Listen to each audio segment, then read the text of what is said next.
Yo, brother, you are on location with a Geek at Zolocon 2020. I am here with a couple of the artists who are in the Artist Alley here. Would you introduce yourselves, please?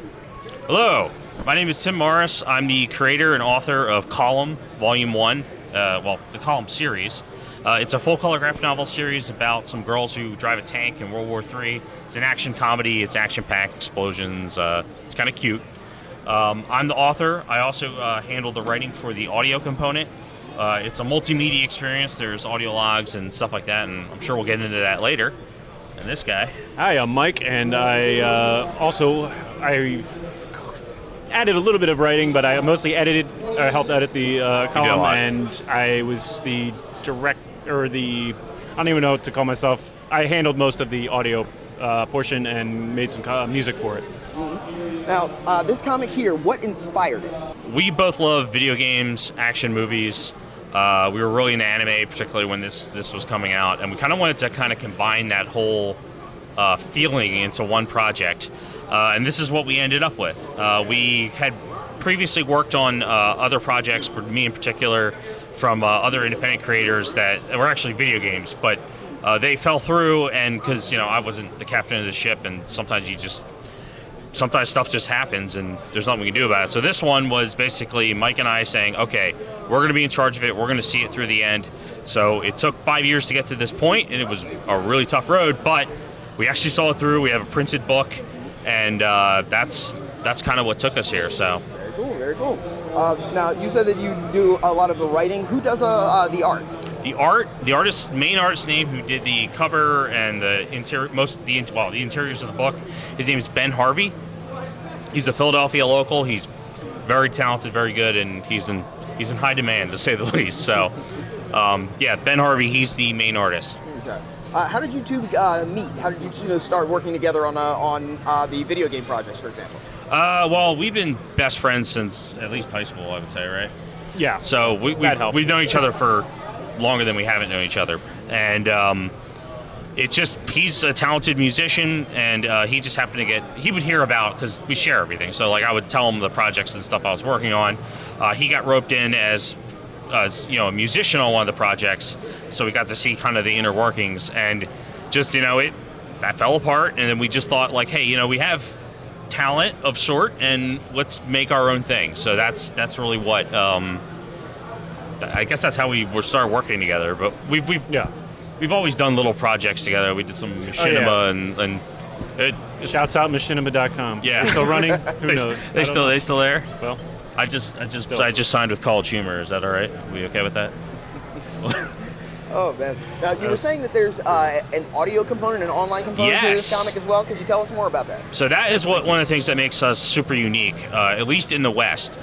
We have an audio component that comes with the book. It's free, and actually you can access it online even if you don't own the book. We put it on YouTube to make it easy. And what it is, it's character introductions as well as character audio logs from the specific characters by really talented voice actors. A lot of them were from the Funimation kind of group. The main commander's Colleen Clinkenbeard. Main cast: Colleen Clinkenbeard, Joel McDonald, Alexis Tipton, Jeremy Lee, Lucy Christian, and I'm forgetting one, Austin Tyndall. So that was like our main American crew, and we had reached out to them if this would be a kind of project they'd be interested in participating in, and they did. This was a couple years ago at this point, and we got the best performances we could possibly ask for. That is amazing. Yeah, but it's a little extra because I know people like to read the book, but you can kind of only read it so many times before it's going to impact you. But if you want to take a deeper dive into the characters, the audio logs are a really good way to do that. And there's also music with it, which this guy composed all of it. What type of influence did you get for? What type of influence do you have for the music that you did for Column? Oh my. Oh man, sorry. Death Wish 3 for a particular part of it. Sorry, yeah. So specifically for Column, I mean, I like a lot of different types of music, and he's the creative director on the whole project. So obviously, I look to him for like what would we want for any. I kind of set what's the feel, what's the genre? I like that steel drum from Commando, and then he just ran with it pretty much. For instance, for what's online right now, the whole thing has somewhat of an 80s throwback, which that's become very in vogue. I feel like we actually started this project in the beginning of 2013, or no, late 2012. Yeah. Where it was maybe a little less played out, but whatever. I still love the 80s aesthetic. It's not a bad thing. I'm an 80s kid too, so don't even worry about it. Awesome. Yeah, and hopefully the movies everyone else were just better. All right. Anyway, and so the main theme that we have out for is very influenced by, or inspired by that general 80s aesthetic, but the theme from the movie Commando with Arnold Schwarzenegger specifically, maybe. And there's just and the other things like a rock song. It's kind of like the American, I don't know. I think Twisted Metal 1, I think, was the reference I sent you on that. Yeah. It had that like southern metal kind of sound to it. Yeah, sorry. That's it so far. I mean, we have planned probably a lot of different genres that are influence styles that hopefully I will do well. Particularly as we introduced crews and stuff from like the different countries, they all kind of have their own kind of sound to them. So we're going to expand genres. Yeah. So. All right. So here's a more personal question for both of you. Sure. We're going to start with you, Mike. Which of the characters do you feel is most like you? Oh man. Oh boy. Well, that's really tough. Yeah, it would. I'll maybe dodge the answer a little bit by just saying probably Actually, I did explicitly say this earlier. I added a little bit of the writing. It was vast majority Tim, and I don't want to take any credit for that. But he was invaluable. Don't let him downplay it. I think my favorite thing was Jack. So we have like the two male characters, and hopefully no one will be like a cardboard cutout, one note kind of thing. But for generally, we have Jack, who's like kind of the funny, doesn't take things very seriously guy, and then Hatch, who's more.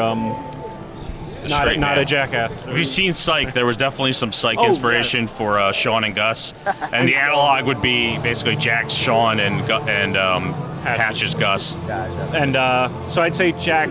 That might have been my favorite thing, was like coming up with really stupid jokes, or like whatever situation he would have in there. If I could think of something dumb for him to say, I don't know. I guess Jack's sense of humor is very influenced by Mike's sense of humor. Gotcha. So would you say Jack is more like you? No, I would say nobody in particular is more like me, because they all kind of have a little piece of me. Oh.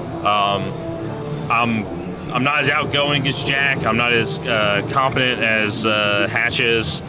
All the girls have different parts of it, like that are kind of like me, and then also not like me. Like Lexi's super positive. I tend to be more pessimistic, like the way Carrie is, but I'm also not an angry person the way Carrie is. You can kind of just go down the line of all these different characters, and as a writer, you just kind of piece them together from things you know and also people you know, and you create new people. So I wouldn't say anybody's a direct reflection of me or anything. Very cool.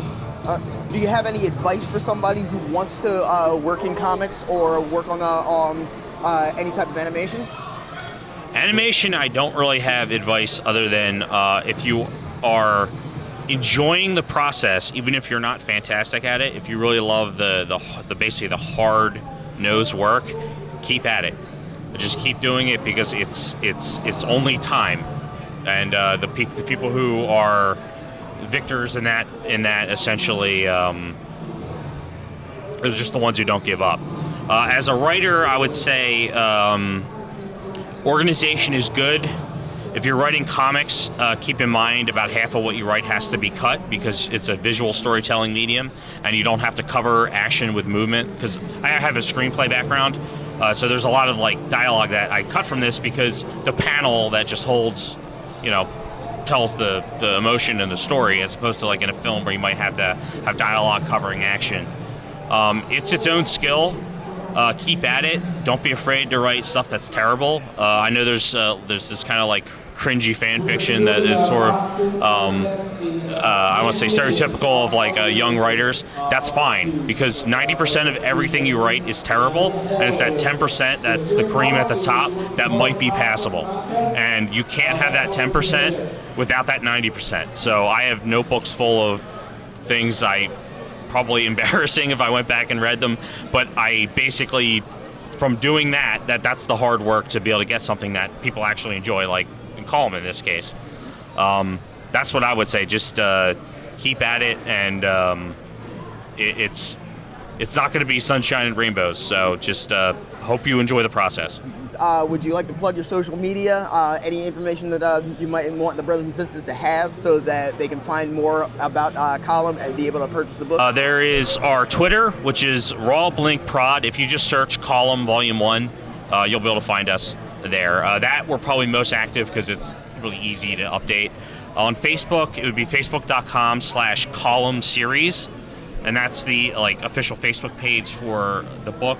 And we also use that as basically the company page. So that's where you can follow us on Facebook. We do have an Instagram. It's Raw Blink Productions 01. It wouldn't let us do it without the 01. I don't know why, but that one's kind of long. We don't post there too much, but we do post art and stuff, news, things when we get it.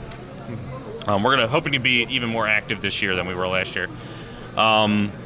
That's our main social media stuff. We also have our website where you can find links to everything. So if you just go to rawblink.com, you'll be able to find, I think literally in the upper hand corner, it's the YouTube channel and the Instagram and the Facebook and all that stuff's all just linked right there. So from any one of those, you should be able to kind of backtrack and find the others. Oh. So that's. And then if you want the book and you're not here or to get it in person, you can find it on Amazon while the stock is still available. So. All right. Oh, man. Well, I appreciate you guys taking the time with me. Anybody who wants to run their mouth with me is always somebody I'm very appreciative. But until next time, this little black dude, put your fist up with me. Stay geek and proud.